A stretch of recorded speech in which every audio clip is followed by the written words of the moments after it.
It's been 10 years. 10 long years. I've been a fan of Bungie ever since the Halo Reach days when I was only 7 years old. Funny how that works out, huh? I actually started playing Destiny with the Taken King on the PlayStation 3. I started with the campaign and I really enjoyed it. In fact, 12-year-old me didn't really understand why people hated Destiny so much. Then I realized what I thought was side quests to progress your character was actually the vanilla campaign, so yeah. Once I got a PlayStation 4, one of the first games that I got for it was Destiny 2. And I hated it. I thought the game was straight ass. The campaign was okay, but even I was noticing problems. The armor looked tacky and unlike Destiny.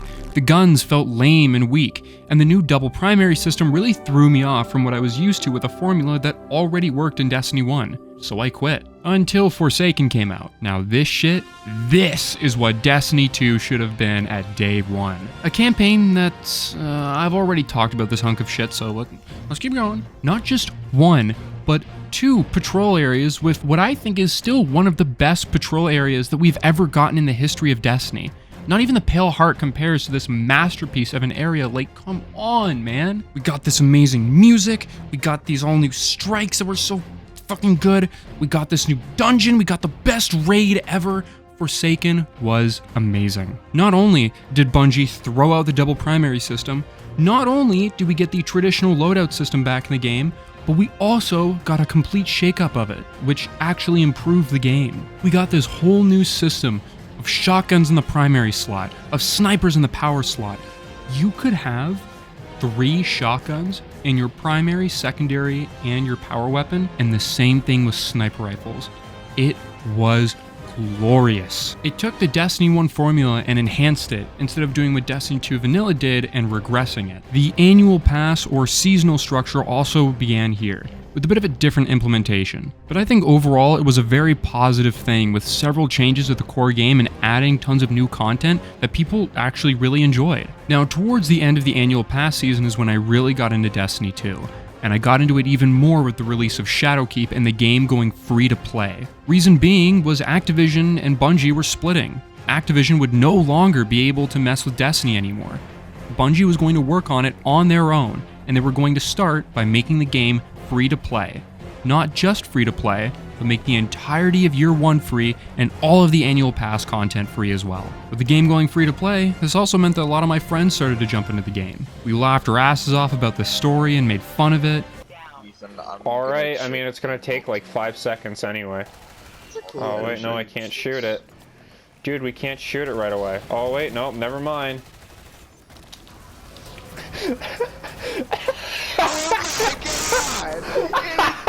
He's always what the fuck? We did quests together. We even attempted raids. We weren't very successful. It was a great time to be a Destiny player. Tons of free content, a healthy PvP player base, rewards worth grinding for, and a bright path forward. We even had this whole new seasonal thing. This wasn't no longer an annual pass thing. This was now we have a battle pass, which keep in mind were still pretty cool at the time. We had this new seasonal story. We had content, tons of content coming out every 3 months. A whole new battle pass, all new weapons, guns, armor, every 3 months. It was crazy. This was like the best shit ever. And then the DCV hit. It killed the desire for many of my friends to continue playing the game. All of their favorite guns and armor had all been sunset, and a lot of the content that we enjoyed playing was now gone. But as many of my friends jumped out, new friends jumped in, and this was when I switched to PC. Beyond Light was a rough year, but we still had a ton of fun. We ran exotic quests, we played the campaigns, and even did some dungeons and raids, again, albeit somewhat unsuccessfully. There was also this competitiveness in my friend group that I hadn't really had with previous runs of playing Destiny. There was a reason to keep playing the game and continue jumping in day after day to prove to your friends who was better and who had the better loadout and the better class. After a while though, my friends left the game and I stuck around. I kept playing. And I finally decided to run my first successful raid with an LFG group. I found a new desire to start playing Destiny, chasing raid and dungeon loot. I was running raids and dungeons every weekend, grinding to be raid ready, getting new weapons and equipment to increase my character's power for the raid. This is what kept me playing for a long time. The Witch Queen was also an amazing time for Destiny. It added a ton of really good stuff. At the time, crafted weapons was actually a pretty popular implementation. I'll talk about it later, don't worry, but keep in mind that at the time of this release, a lot of people liked it. I felt like I had a drive to craft these weapons and get the most powerful version of this weapon to wipe the floor with my enemies. There was also enough of a drive to try and get your weapon's level as high as humanly possible. I was spending so much time playing each season that even during Season of the Haunted, I managed to complete enough seasonal challenges to get the big Bright Dust reward for the first time ever and the only time ever playing Destiny. Despite some issues throughout the year, Seraph was a high point, since that was also around the time that I dropped my Red War video, which absolutely exploded. It was a pretty good time for me. My channel went from 50 subscribers before uploading to over 1,000 in a couple months.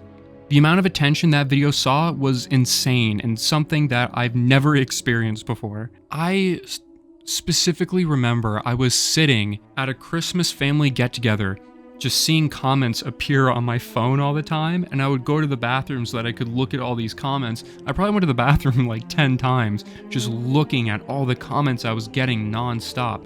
It was overwhelming, but like a good overwhelming. Every few hours or so, my dad would come up to me and say, "How many views does the video have now?" And we would both just be blown away at like the amount of support the video was getting. And ever since that upload, I've been able to make money doing what I love, making videos. Although it's not a full-time job for me, it's something I enjoy doing, and it's great that I get to make money out of it. And it's all thanks to your support and everyone who supported me, especially during that initial upload of the Red War. It means more than you know. Anyway, the highest of highs find themselves in the lowest of lows, and that happened with Lightfall. Lightfall didn't kill the game for me, but it almost did. Several times. Every season felt monotonous, the content was lazy recycles of old content, and the servers were shitting themselves at an unprecedented rate. Destiny was dying, and it was due in part to three things. Lightfall's campaign was horrible. Now keep in mind that compared to something like Shadowkeep or Curse of Osiris, I would say that the Lightfall campaign was higher quality on the gameplay and spectacle front, but it failed to deliver on a new expectation that had been built by Bungie themselves. The Witch Queen gave us a whole new caliber of story, one with actual depth, good writing, and gameplay that made you think and encounters worth returning to with an actual challenge. Lightfall barely had any puzzles, a horrid, incomprehensible story, and gameplay that was so boring it was replicated from some of the worst COD campaigns. I also found the difficulty to be all over the place. Sometimes it would be really easy, but sometimes there would be so many enemies that it was just absurdly difficult. Running through that campaign on solo wasn't fun, it was a chore. This left a sour taste in the mouths of many players, pushing them away from the game. Number 2, the raid was bad. The raid, especially day 1, is supposed to be the pinnacle endgame experience. Something worth running through that is a huge spectacle for Destiny. It's a big moment where Bungie gets to flex their muscles and show the rest of the gaming community how good Bungie can be when they're really trying on games like Destiny with the raids. But not this piece of shit. The day 1 experience was so easy that even I managed to do it. Keep in mind, the majority of my run was done with an LFG team, and only the final boss was done with some other friends. But overall, I would say the experience was fun and, to me at least, felt rewarding. But running through the raid on subsequent playthroughs just wasn't nearly as fun. It boiled down to 2 people actually needing to know the mechanics while others got relegated to simply ad clear. It sucked, and it made the entire experience super boring, especially when my favorite raids are Last Wish, King's Fall, and Vow the Disciple, the most mechanically heavy raids in the entire game. My sentiment was also shared by the larger Destiny community, who was also incredibly disappointed with the experience, and overall it's been left as one of the prettiest, but unfortunately one of the most forgettable raids to date. Number 3. Bugs. This game, including the campaign, was so incredibly buggy it ruined the experience for so many people. The game constantly went down, certain movement mechanisms weren't working in both the raid and the campaign, but the worst of them, by far, was the damage tied to the frame rate. Meaning, if the game was at a higher frame rate, you died faster. The lower the frame rate, the stronger you were, so people like me, who were just getting used to 144 frames per second, had to go back to motion sickness whenever I wanted to play Destiny, and it made me quit the game for a time until they finally fixed it. The game was also constantly crashing. There were so many times where the game would crash, and the servers even just stopped working. It was kinda hard to play Destiny when you couldn't even play the game. But after the entire catastrophe that was Lightfall, we got Into the Light, which at this point I'm convinced was supposed to be the 10th anniversary content, based on the fact that the content was pretty much ready in such a short amount of time, and the fact that we don't really have anything in the works for Destiny's 10th anniversary at the time of recording. But it fixed a lot of issues that Destiny 2 was having at the time, like giving us a loot incentive, giving us something to grind for, and a fun activity that was replayable, and giving us a difficult activity that we genuinely wanted to work towards. That activity, of course, being the Pantheon.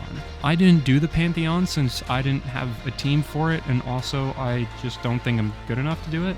But there were so many people who got to do it, and for a lot of people, this was a huge incentive in the game, and it was an activity that tons of people enjoyed, that even now people are begging for it to come back.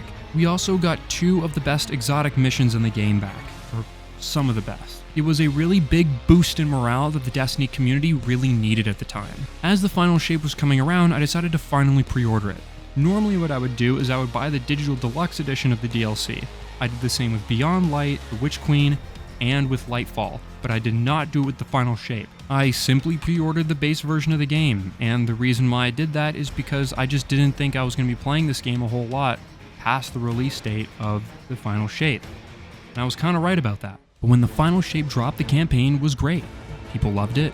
I really loved it. And for once, we had content to play besides the campaign and some shitty side activity in the raid. We had a ton of quests, exotics to chase, whole new systems, and this new episodes thing that was just on the horizon. The day 1 raid experience was awesome.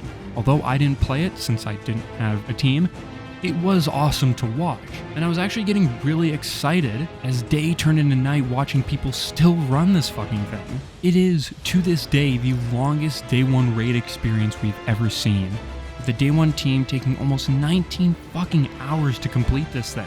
Funny enough, the day 1 team took just 19 seconds under 19 hours to defeat the Witness. It's very fitting that this raid was the longest raid in Destiny history. It was almost like it kind of needed to be, and I think what really pushed to that point was the 3rd encounter.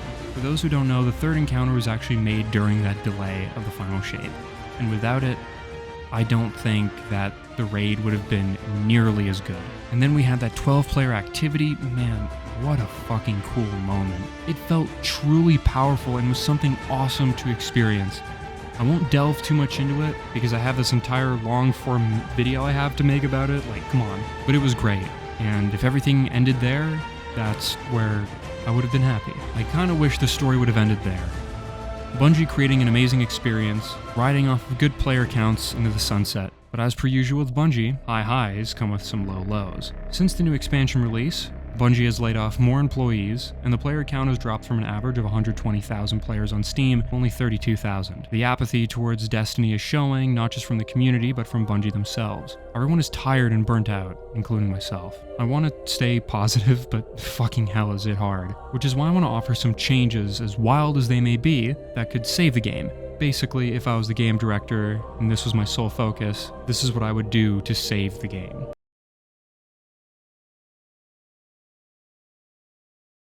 Number 1. Give players an incentive to grind for loot by introducing an actual progression system into the game. Make adept loot the highest and most powerful tier of loot capable of triple enhancing perks, with normal endgame loot capable of double enhancing and normal loot capable of a single perk enhancement. Keep the best loot in the game in the endgame content. The best PvP loot is in Trials and competitive loot, and the best PvE loot is in Master Dungeons, Raids, and Grandmaster Nightfalls, with some loot crossing over to give those players incentives to play the other content. Number 3. Remove crafted weapons from the game. That's it. Number 4. Bring back older loot by introducing it into older content, giving incentive for players to return to them and keeping those activities fresh. Add the Season of the Haunted weapons to the Pit of Heresy. Add the Taken Season of the Deep weapons to Shattered Throne. Number 5. Bring back the DLC content that was thrown into the DCV and make Year 1 and Year 2 completely free to all players. Number 6. Create a tutorial campaign with cinematics and something that kind of explains what the fuck is going on in the story. Explain the light and the dark, explain what the enemy factions are, and explain what the point of the tower is, and make it more interesting than Shah Han and his friends that we never see. Number 7. Create a timeline reflection similar to what we have in normal expansions but for seasons. A mission using seasonal content that explains the story and shows off the seasonal cutscenes with a mission length similar to that of a Witch Queen mission. These are the changes that I would make to the game to make Destiny a better quality product overall. Can all of this be done? Fuck no. I can guarantee that most of this, like 80% of it, will never end up getting made, which, I won't lie, really sucks. But I know that this is what I would do. Let me know what you would want to do in the comments, and let me know how fucking crazy and elitist I am for wanting to make changes like this. Destiny has been an insane fucking journey for me, and while right now we couldn't be at a lower point, I want to thank everyone at Bungie who has worked to actively improve the game. You know who you are. I know that I shit on Destiny a lot, but genuinely this game has given me a ton of memories that I'll never forget. It's a game that I've poured so much time into, not just critiquing it and playing it, but also sitting in calls, theorizing builds with my friends, laughing and having a great time, and connecting with people in a way that, I just never really did with an online game like this before. Y'all are fucking awesome, and although times are rough, it'll get better soon enough. We've had some peaks, and we've had some chasms, some Forsakens, and some Lightfalls. But even after everything, I just want to say a few words. Thank you, Bungie.